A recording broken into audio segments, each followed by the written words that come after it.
Welcome to Let Your Light Shine, the podcast where we illuminate the path to your best self. I'm your host, John Louis Hardrick, and I'm so excited to have you join us on this journey of empowerment and self-discovery. Today, and in each episode, we'll dive deep into the themes inspired by the book, Let Your Light Shine, Unleashing Your Inner Glow through Essential Self-Care Practices for Empowered Women. This podcast is for anyone seeking to cultivate their inner glow, embrace their power, and truly let their light shine. In our conversations, we'll explore different topics that resonate with women and girls from all walks of life. We'll discuss the SHINE method, practical and transformative self-care practices like sleep, proper hydration, tuning into our intuition, and nourishing our bodies while remaining fully engaged. But that's not all. We'll also delve into cultivating joy through hobbies, practicing grace, forgiveness, and engaging in activities that make our souls light up. Each episode features incredible women who share their stories, wisdoms, and insights. They're entrepreneurs, creatives, professionals, mothers, daughters, all shining examples of how embracing these practices can lead to a fulfilled and empowered life. So whether you're looking to ignite a new spark in your life or fan the flames of an existing one, Let Your Light Shine is here to guide and inspire you. Remember, for more resources and information, you can always visit lightshinebook.com. Let's get started and explore together how we can all let our light shine brighter. Join me, John Louis Hardrick, in this empowering journey. Here's to letting our lights shine together.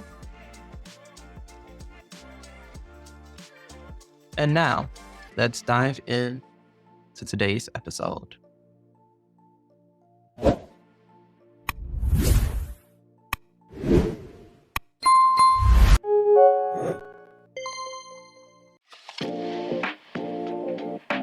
And so let's talk about, and you can talk about from then or now, how does Vanessa let her light shine? So S in shine stands for sleep. What's your sleep routine look like? I love sleep, but I'm not one of those people that could sleep all day. When I was in college, I did nap, but I feel like as you kind of adult or grow up, you just prioritize things that like I could take naps. I take naps on the weekend sometimes, but during the week, unless it's a slow week, I don't take nap just because as an adult, there's just a lot of things to do on our plate. In college, I didn't really do much, but I worked at Target and then went to school, and then I worked for the PD's office and went to school. So that was really it. But so I do prioritize my sleep. I try to get at least 7 hours of sleep. I'm a 5 a.m. girly. I wake up at 5 o'clock in the morning, but I am in bed most evenings by 10 o'clock, 10:30 at the latest, unless something drastic is happening. On the weekends, I kind of the same routine. I try to go to sleep a little later, but usually my body starts falling asleep around 11. I try to wake up between like 7 and like 8:30 on the weekend. So I love my sleep, but there's a time and place for it. And I only, I prioritize it so that I make sure I get 7 to 8 hours. I try not to get more than that. And then with the rest of my time, I'm being as productive as possible or relaxing. Yeah, we're the same. We're early birds. So Yeah. now listen, y'all, you do not have to be an early bird to be successful. There's like these people at the 5 a.m. club, but then there's these other sleep psychologists and experts who say, listen, by nature, a group of us are early birds, a group of us are night owls, a group of us, are in between or more flexible. And there's evolutionary reasons for it, but don't fight your kind of natural tendency because that can catch up with you quick. But yeah, if you're an early bird like Vanessa and I, you can get a lot done because 5 a.m. is Ooh, quiet. No one's yeah. bothering you. No one's expecting emails, right? No phone calls, no texts. I just drink my coffee in peace. I Yeah. have two kids, so I'm dropping them off to school and getting them ready too. But there's definitely benefits. And what you're saying when you say your body's just got used to it, it's called your circadian rhythm, right? Your body just gets into a rhythm, and even without an alarm clock, it's kind of like, okay, time to wake up. So if you can find the right rhythm that works for you, that's what's important. And like you said, sleep is restorative, but it's like anything. Too much of a good thing, not a good thing, right? So, but I still try to take naps. But I got kids, so they they get to take naps, and then you take a nap, and they're like, "What's that? What are you doing?" No, And yeah, a book quickly. It's called The Power of When, and it talks about, as you were talking, how different people have different like times that work best for them. And it's called The Power of When, and it's about chronotypes. And that actually helped me to kind of adjust my schedule based on what I should be doing at a certain time. So I definitely recommend that book to anyone who's interested about learning, their chronotype. yeah, that's what it's called. Thank you. I couldn't remember Oh, the you read name. that So it's one not too? just I've read so many books. I can't remember all the names, but it's important to know it's not just about sleep, right? The chronotypes talk about when is your brain most active, when is Yes. your body have the most energy. So it impacts when you should eat, especially your biggest meal of the day, when you should work, when you should do emails, when you do lighthearted activities, when even entertainment, right? So like for Yeah. me, I'm like, these late night things, the party starts at 8. No. I'm in bed. Give me a day party any day, right? But so now H stands for hydration, right? There's all kinds of ways to hydrate. Yes. And these $50 standing cups, girl, I need your take on this as the intellectual property business entrepreneur, marketing. So what's up with this $50 standing cup? Because I know someone who has two and it was trying to convince me why she needs a third. And I'm like, hold on. What's your take on that? It's funny, I just read an article about it. So I was on a 5-month social media hiatus. So I wasn't on Instagram or like Snapchat. Those are my primary social media. So I wasn't like, I saw them, but I didn't see the hype as it was evolving live. But I did read an article about it, and they actually said that they're old cups. They've been around, I think, for 40 plus years. What they did was they offer, I think someone took a photo with it. And then what they did was so they're normally, based on the article, they're normally for men. And all they did was offer their cups in pastel colors. And that's how it blew up. Yeah, because Stanley So Cups are like what truck drivers used to use. That's why they yes, were perfect because they were huge and they yeah, fit in the cup holder. And, truck drivers are driving for hours at a time yeah, and they have competition. And yeah, like you said, it was in pink and someone was like, oh, my Stanley Cup. But mind you, there's cups, all kinds of brands, all these things have been yeah. around. But for some reason, they got that tipping point, right? If you read, that's another great book, Tipping Point, Mm. and they took off. But they're great for hydration. I like to do water with lemon. I do it first thing in the morning. I put a pinch of sea salt. That helps with hydration because it's not just about getting the water in your body, it's getting your body to absorb it, right? And use it. So, what are your hydration tips? For the longest time, I used to try to get in 8 cups of water, and I really struggled. I tried having like a water bottle. I tried using a glass cup. I tried using a straw, and nothing would really like work for me. And then recently, I went to the store. I was like, let me get a water bottle because I had one that would fit maybe 2.5 cups of water in it, but the mouthpiece broke. So, because I realized when I have like a water bottle that has a straw on it, I can drink more water more frequently. But when that broke, I realized I wasn't drinking as much water as I used to. So I was like, let me go to Target and let me get a new water bottle. And I got this one. I don't like, what's it called? I don't like cold water. So the thermoses, like the Stanley cups, they're not, for me, I like a plastic bottle that gets room temperature because I can drink water faster when it's room temperature. And I just have this like $5 like water bottle from Target, and it does have the times on it. So you can kind of keep track. And that's what I do. It keeps at my desk, and then I just kind of sip water. I think straws are definitely key. I was a little reluctant to use straws at first because I do work on a lot of Zoom calls, and it's kind of embarrassing to be sipping a straw. But honestly, I'm doing it for me. If you have a problem with me, putting my mouth on a straw and forming my lips in that shape for the Zoom call, maybe I'm not a good attorney for you, to be transparent. So yeah, I just want to find a water bottle that you like that, has a temperature that keeps the temperature at the temperature you like, and just keep at it. Just drink kind of all day. Yeah, you got to keep it simple, but you also got to find a path of least resistance, I Yeah. think is what you're describing, right? Because all these other ways just wasn't working for you. And Yeah. so it's like, okay, what will make me put this thing in my mouth and drink it? And now you realize it's a straw. I've used an app to kind of remind me because I'm the type of person I get so caught up in my work, hours will go by and I'm like, wait, I haven't eaten anything or put, anything in my mouth for like 4 hours. That's Yeah. okay for meals, but, like, for hydration, it really has to kinda be throughout the day. So that's a Yeah. great tip. It doesn't have you don't need the $50 Stanley cup. You don't need the monogrammed special thing. It can be the basic thing you get at your local grocery store. Yeah. Keep it simple. $5. I was like, I've got my Yes. money's worth already. I've had it maybe for 2 weeks and there's so many when you go there, there's so many options, so many different price points, and, like, don't fall into the hype, and don't fall Yeah. into Ask yourself, "What's gonna make me drink this thing?" That's why I add the lemon juice. It gives flavor to me. Oh, that's what I was Because also gonna mention. When I was doing glass water, my first cup would be I would put a few drops of chlorophyll in it and then lemon water. I did the same thing with the lemon water. oh, good. So now that you said it's been about 2 weeks, are you noticing a difference in your body and the way you think? Anything else? I've always tried not this much water, but I've always tried to drink a lot of water, and I don't think so. I mean, I use the bathroom more often than I did Yes. before. I don't think so. I don't think maybe my brain, because sometimes when we're at our desk, I would get like brain fog, and I don't think I've had that since I've bought the bottle. So maybe I have less brain fog because I know that sometimes when you can't focus, a lot of the times it's related to dehydration. But that's about it. Yeah, but that's a great bonus, right? Especially for a lawyer and someone doing the tough kind of work we have to do. Lots of meetings, lots of reading, complex things, staying up to date.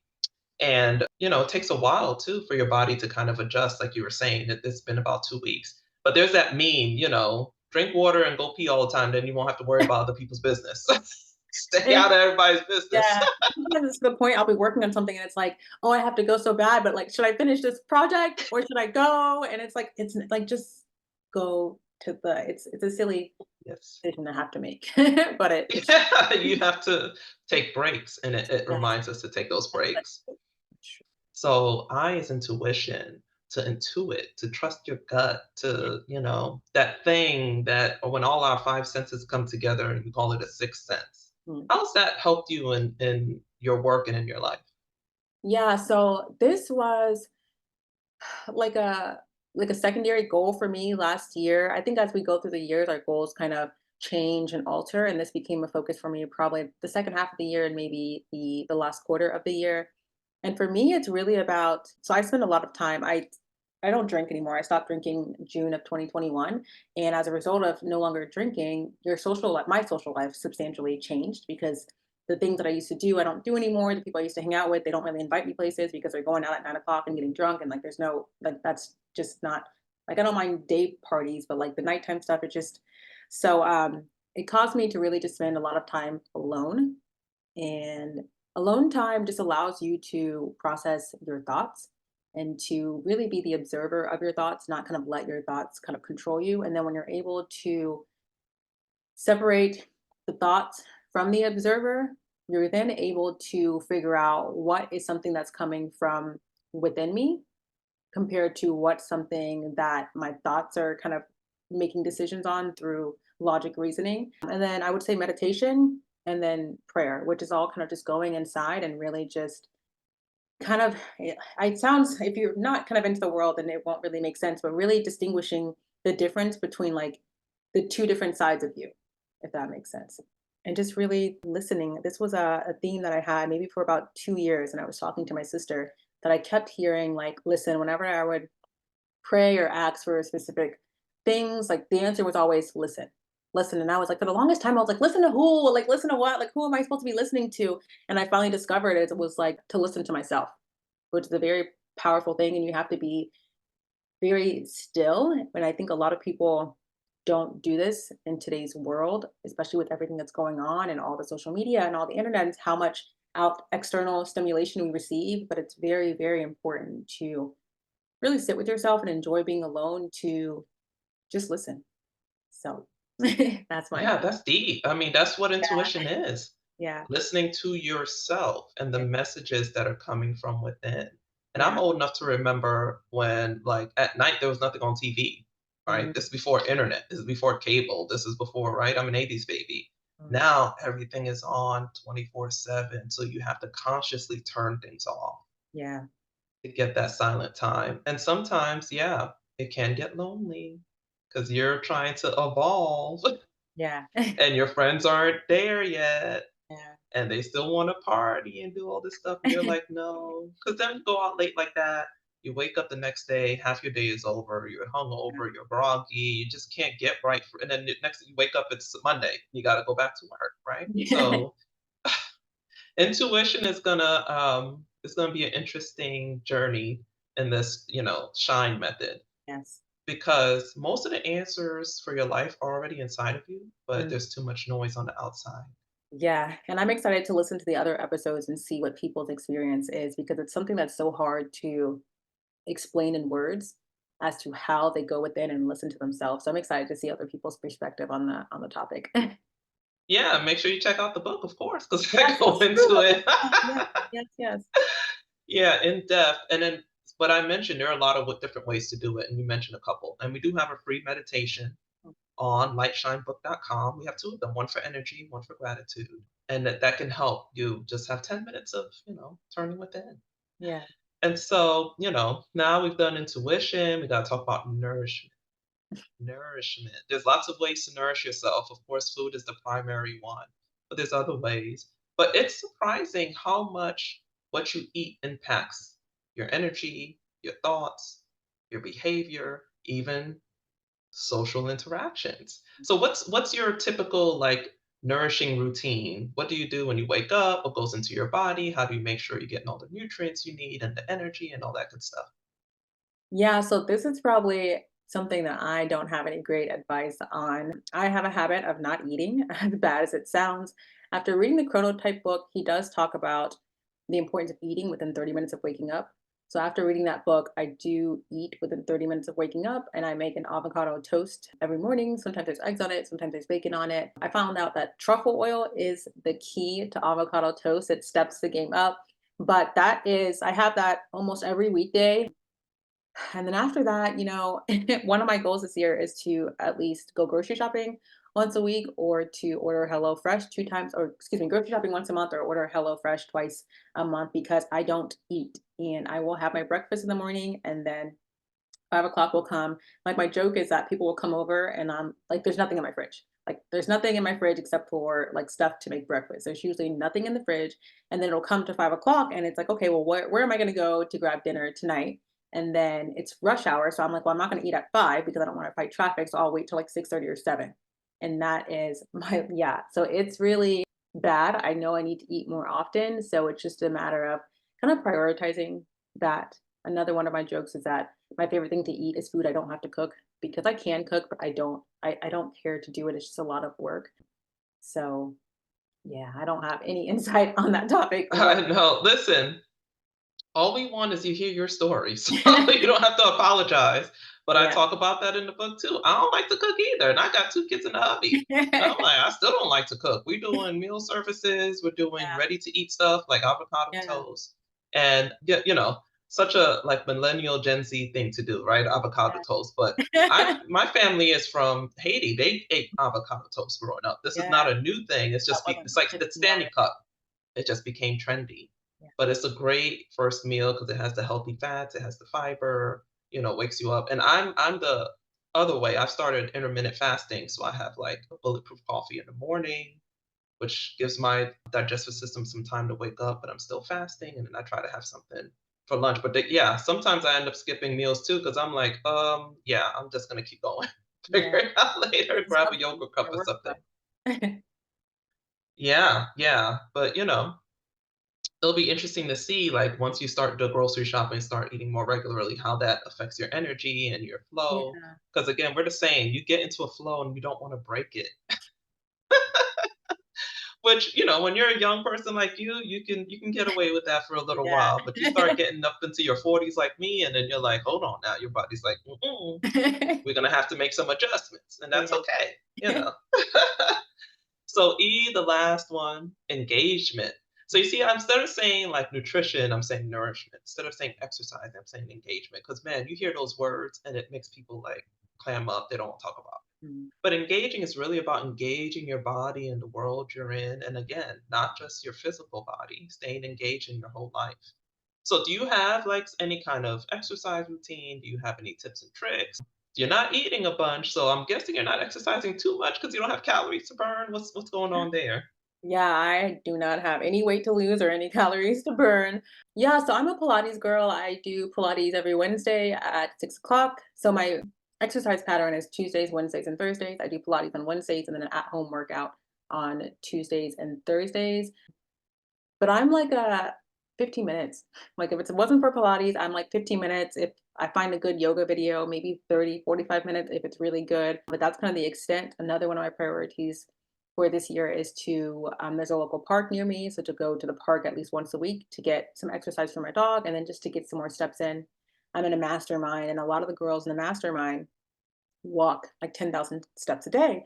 And it hit me when I was in Singapore and I did a lot of walking. And the day I think I had like 18,000 steps. And I was like, that's wild. So I was like, let me check the steps that I usually get. It was so embarrassing. It was like 300. And I was like, this, I know. But in my defense, I work from home and I don't carry my phone around with me while I'm walking around the house. So it doesn't count the steps that I walk around. That's my excuse. But I was disgusted when I saw like 200 steps. Like, what am I like? Am I alive? Do I just sit at the desk all day long? So that really encouraged me to try to get some more steps in on a weekly basis. But I think I'm pretty active. I'm not, I don't think I'm lazy. I'm always trying to do something or get out the house. I take the stairs when I can and when it's not too much. I enjoy walking. So, yes, that's my Yeah. I try to get up and get going when I can, but I don't actively. I'm not a and maybe because I don't eat much, I don't have any energy to do these crazy workouts because I'm just not eating the way I should be eating. Yeah, yeah, we're on the same page again. I love Pilates. That's my go-to Yeah. workout.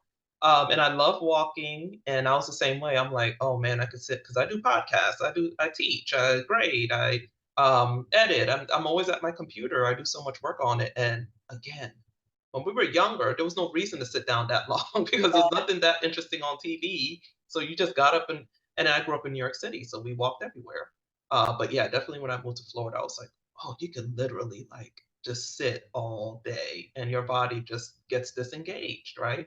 So it's the same thing. We got to get up and walk. And there's a lot of entrepreneurs, they do walk because they get a lot of ideas when they're walking. Mhm. Have you found that when you were in Singapore? What did you know? You didn't even feel the 18,000 steps, right? I was shocked when I saw that number. Like that was, yeah, you don't even feel it. You're just kind of, and I feel like I didn't even do that much walking because I took the train a lot of places, but apparently I did do a lot of walking. Yes, yeah. So you can get like I bought one of those really inexpensive watches so you can get a regular pedometer just to kind of motivate yourself to move a little more Yeah. because it's so weird now in this modern world. We have to be reminded to do the most basic things: drink Like, water, eat, take bathroom breaks, and walk around. But we need them now.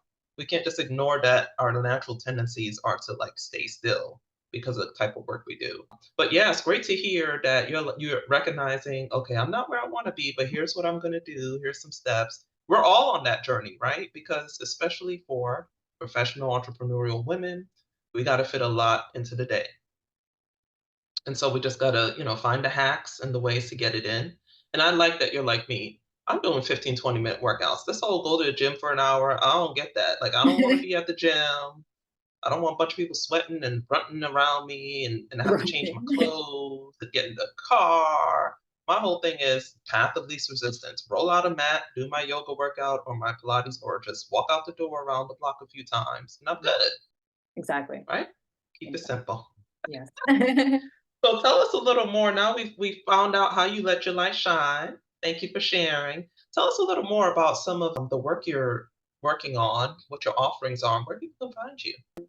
My motto is that, well, I'm a business law attorney that focuses on intellectual property and privacy law. And the motto of the firm is that we help people start, manage, and protect their business. And LinkedIn is probably the easiest way to find me. If you do have specific questions, probably email. I'm not a whole texting type of person. I like to have clear boundaries. I do offer, we talked about this before we got on the call. It's called You Have an Idea, Now What? It's called Yanwa for short, just because typing out the name is a little short. But you can go to Yanwa, so YHAINW.eventbrite.com. And I am at Embark Collective in downtown Tampa every other Friday. You can go to that link to find out when those Fridays are. And I'm basically offering answering questions related to business law, intellectual property, and privacy law. There is no charge for it. Oftentimes, there's 1 to 3 people that show up. If you're the only one that shows up, it's honestly like a free consultation, and it's a great way to get legal advice without necessarily having to pay for it, depending on what your budget is. I do offer consultations. I also have a FIDI program. FIDI stands for From Idea to Innovation, which is a like a 7 module, 9 module program about helping entrepreneurs, form their business and then really get into the mindset of what it means to be an entrepreneur. Oftentimes, people go into entrepreneurship with the idea that they're going to work less. They go into entrepreneurship not understanding that the definition of work changes when you're an entrepreneur. The definition of work when you work a 9 to 5 is showing up, clocking in, and getting paid regardless of what's being done in those 9 hours. Whereas when you're an entrepreneur, the definition of work is doing revenue generating tasks. And I really, especially the early stage entrepreneurs or the first generation entrepreneurs, it's really important for them to have that mindset set shift in order to have a successful business and really make sure that entrepreneurship is the right thing for them. So again, the FIDI program, the Yanwa program, or if you want, or the Yanwa event that's every other Friday, or if you want some more personal information from me, you can reach out to me directly. That's excellent. Yeah, because a lot of people, they don't get the intellectual property part of Yeah. this. And they build this great business and they put all their blood and sweat into it and then they didn't realize, oh shoot, I should have trademarked that or Yeah. put some copyright protection or checked to see if somebody else was using that name Yes. before I built my whole program. So that's how I actually, I'm a customer, Vanessa. So Yes. I can refer her and say, yes, she's good at what she does. She's helped me with several trademarks. We got some pending right now. And so the little secret with Diversity Access Pipeline Journey Esquires, the reason why I had to change the name is because somebody sent a cease and desist letter, basically like, you can't use this name. We're pursuing trademark protection and this is too close to our name. I said, okay, lesson learned. Vanessa, help me, we're gonna use Journey. And I was surprised no one had used Journey Esquire yet, because I saw it used on the internet all the time, but no one had trademarked it. So here we are. So yeah, definitely work with Vanessa. She's clear, concise, she answers quickly. And she's in the industry now that's kind of moving slowly. It's not her fault, but when you're dealing with the government, you just gotta Yeah, wait till they're done. they are But very. yeah, they've slowed down a lot, but I can definitely say wholeheartedly, I would recommend Vanessa. Matter of fact, I send everybody your way. And so hopefully when they're ready, they kind of take the. And it's funny because I do my nonprofit, I do my children's books, I do consulting, I do all this other stuff. So I do have the different corporate entities. And then so people always ask me, well, how do you start? How do you do this? How do you do that? And I'm like, okay, I tell them, and then they're just, dilly dallying. And I'm like, okay, you sound like you need a course. So like your 7-9 module, like you said, that's a great way to really sit down and say, is this for me? Instead of letting it be an idea that you're always kind of like, oh, I wish I had done that, right? Just sit down and see if it's for you. And if it's not, that's cool. Yeah. Don't quit your day Yeah, definitely don't until you exactly, until you know it's for you, because it just like I love what I do, but there are so many people who don't really understand what it means to be an entrepreneur, and there's nothing worse than them. I tell people who come to me that you need to invest the most basic thing, which is your time, before trying to go to a professional to get free advice or free information. If you do want free information, the Yanwa event is for you, but don't come to me with an unfully fleshed out idea and talk about, I want to protect my idea. Like, how about you fully flesh the idea out? How are you going to make money from it? Because a business, the definition of a business is to make a profit. And if you haven't figured out how you're going to make a profit, it's not a business. Exactly, yeah. Some people say, "I had this idea," and I'm like, "Everybody had that idea, boo. That Yeah. person did something with it." Yes, exactly. Exactly. And then I'm in Facebook groups a lot with children's, self-publishing children authors, and it's like, "I have this book. Where do I start?" I'm like, "Did you at least Google that? Like, you can Google that and get that basic information." And so I always say, "Start here. Here's all the free ways you can do it." They're Mhm. like, "Well, I don't know." Go to YouTube University. That's where I learned how to do everything. I got a PhD from YouTube University. And that's what I mean, that like people don't want to invest the most basic thing, which is their time, but yet they want to waste other people's time. No, you need to spend your time fleshing. If you can't spend 2 hours on your project, why would you expect someone else to spend their time on it or their money on it? And again, it's not to be nasty or be disrespectful, but it's like they're it's a skill and a mindset that they don't have, that they really need to, it needs to click in their brains, and then from there they can decide, do I really want this? Because if you can't invest the most basic thing of your time, it was just saying that if you just can't invest the basic of your time, then when it comes to investing your money and hiring marketing teams, people to work for you, sales teams, case management systems, like, you're not going to, it's going to really be difficult for you to invest your money in something if you haven't even invested something free, which is your time. It's a mindset shift that I think a lot of entrepreneurs really need to take into account before jumping into the entrepreneurial world, because it is difficult. And when things get rough, you need a support system, and you need to understand, have an important why behind it. Oh, yeah. If your why is big enough, the what Mm. will come through, right? And for women especially, we're usually the caretakers of our family members. We usually got a lot going on. And so please, if you're gonna add something to your plate, that's why we have the shine method. You still have to get sleep, you still have to hydrate, you still have to trust your intuition, nourish your body and your soul, and stay engaged. You can't work 24/7. That's diminishing returns, right? So that's the point of this, for us to shine, do our best, and be our best at the same time.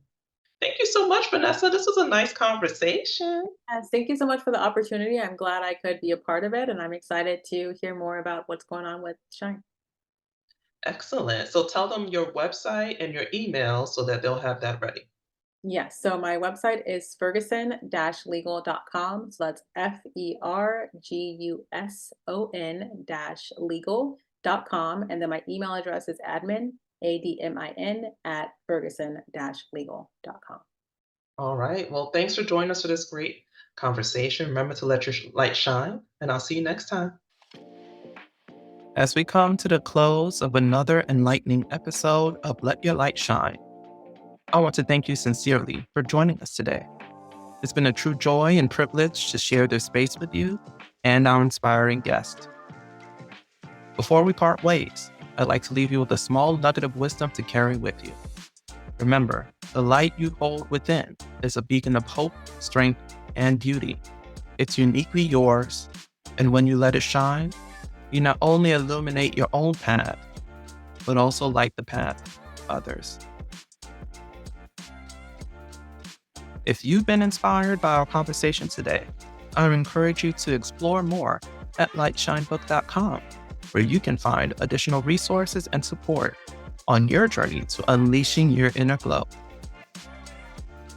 And if you enjoyed today's episode, please share it with someone who might also benefit from its message. Remember to subscribe to our podcast on your favorite platform so you never miss an episode of Let Your Light Shine. As we say goodbye for now, remember that every day is an opportunity to embrace your power, cultivate joy, and most importantly, let your light shine. Until next time, I'm Jocelyn Jean-Louis Hardrick, wishing you peace, love, and light. Thank you for listening, and keep shining bright.